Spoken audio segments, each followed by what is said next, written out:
2022-15-0011. Saya dari Universitas Pancasakti Bekasi, Fakultas Ilmu Pendidikan Ekonomi Malam.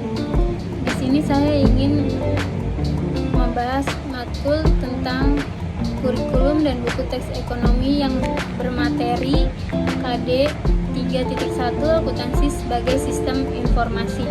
Dosen pengampu Ibu Ayu Nurul Amalia, Skom MPD. Yang pertama, sejarah akuntansi. Perlu kamu ketahui, ilmu akuntansi ditemukan pertama kali oleh matematikawan Luca Pacioli pada tahun 1494. Ia merilis buku berjudul Summa de Arithmetica Geometrica Proportioni et Proportionali. Dalam buku tersebut ada suatu materi Tractatus de Computation et Theory Protis tentang pembukuan berpasangan. Sejarah akuntansi terbagi dalam 4 bagian, yaitu yang pertama sejarah lahirnya praktek akuntansi, yang kedua sejarah sistem pencatatan akuntansi terbagi menjadi 2. Yang pertama kegiatan mencatat penarikan biaya sewa hingga pajak, yang kedua kegiatan mencatat perjalanan perdagangan per sekali jalan, yang ketiga perkembangan ilmu akuntansi, yang keempat sejarah akuntansi di Indonesia. Kedua, pengertian dan manfaat akuntansi. Pengertian akuntansi, proses pengidentifikasian, pengukuran, pencatatan, dan pelaporan informasi ekonomi keuangan yang berguna untuk penilaian dan pengambilan keputusan bagi pihak yang memerlukan. Manfaat akuntansi yang pertama adalah sebagai informasi keuangan untuk pihak yang membutuhkan, yang kedua sebagai bahan evaluasi keuangan, yang ketiga sebagai bukti keuangan yang dapat dipertanggungjawabkan, yang keempat membantu pencatatan ekonomi keluarga. 3. Pemakaian informasi akuntansi. Yang pertama pihak internal terbagi menjadi 4. Yang pertama manajemen atas, yang kedua manajer divisi, yang ketiga staf akuntansi, yang keempat karyawan.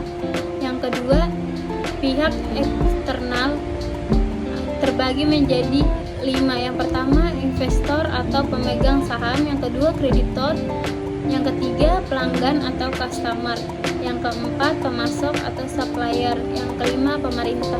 4. Karakteristik kualitas informasi akuntansi. Yang pertama dapat dimengerti, maksudnya laporan keuangan haruslah jelas dan mudah dimengerti oleh pemakai informasi keuangan.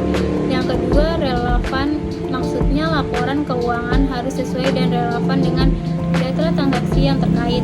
Yang ketiga daya uji, maksudnya laporan keuangan yang dihasilkan harus dapat diuji terkait kebenaran oleh pemakaian laporan keuangan. Yang keempat netral, maksudnya laporan keuangan yang dihasilkan dari transaksi terkait kebutuhan umum suatu organisasi dan bukan kebutuhan khusus pribadi. Yang kelima perbandingan antara manfaat organisasi dan biaya, maksudnya biaya yang digunakan harus sama dengan kebutuhan suatu perusahaan atau organisasi. Keenam, tepat waktu, maksudnya laporan keuangan yang dibukukan oleh para akuntansi hendaknya harus tepat waktu dan bahkan sedini mungkin.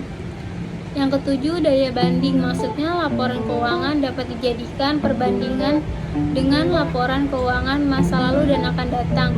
Yang ke-8 nilai prediksi, maksudnya laporan keuangan dapat membantu memprediksi posisi keuangan masa sekarang dan mengetahui kinerjanya untuk masa akan datang. Yang ke-9 dapat dipercaya, maksudnya laporan keuangan yang dihasilkan haruslah laporan real yang nyata sehingga dapat dipercaya oleh pemakai laporan keuangan. Yang ke-10 lengkap, maksudnya laporan keuangan haruslah lengkap sesuai kebutuhan, menyangkut semua fakta mengenai kondisi perusahaan yang sesungguhnya. Yang kelima prinsip dasar akuntansi. Yang pertama prinsip biaya historical cost practice.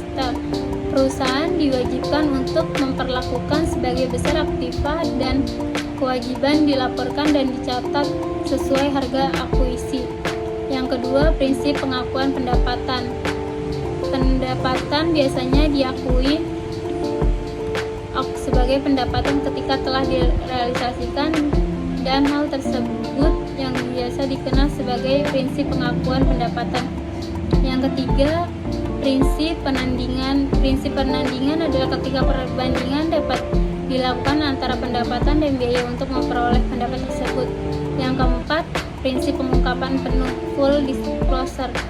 Prinsip pengungkapan penuh adalah proses yang biasa dilakukan dalam menyajikan sebuah informasi yang dipandang cukup dan dapat dijadikan penilaian dan pengambilan sebuah keputusan. Yang keenam, bidang akuntansi.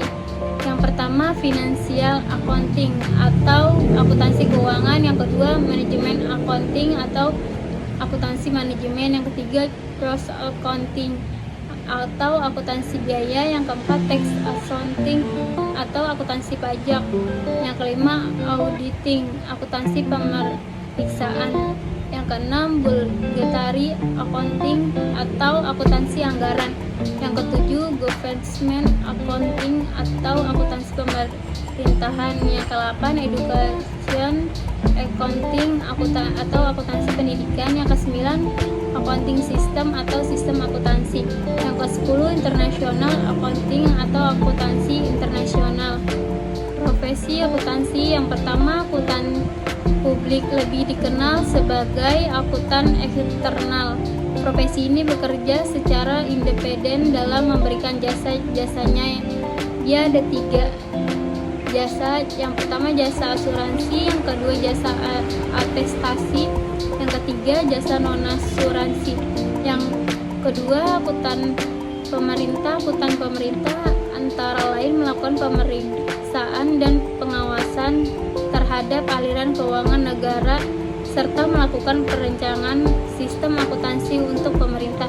Yang ketiga, akuntansi pendidik. Jika dua profesi di atas lebih condong kepada profesi sebagai praktisi akuntansi, maka profesi yang satu ini berfokus di dunia pendidikan. Yang keempat, akuntansi internal. Profesi akuntansi selanjutnya merupakan jenis yang kerap ditemukan pada perusahaan atau disebut dengan internal. Yang kelima, akuntansi syariah. Profesi akuntan syariah terbilang baru dan juga masih jarang ditemukan di Indonesia. Yang keenam, akuntansi pajak. Pada beberapa perusahaan saat ini membagi-bagi tugas akuntansi sesuai dengan kebutuhan perusahaannya. Cukup sekian presentasi dari saya. Terima kasih.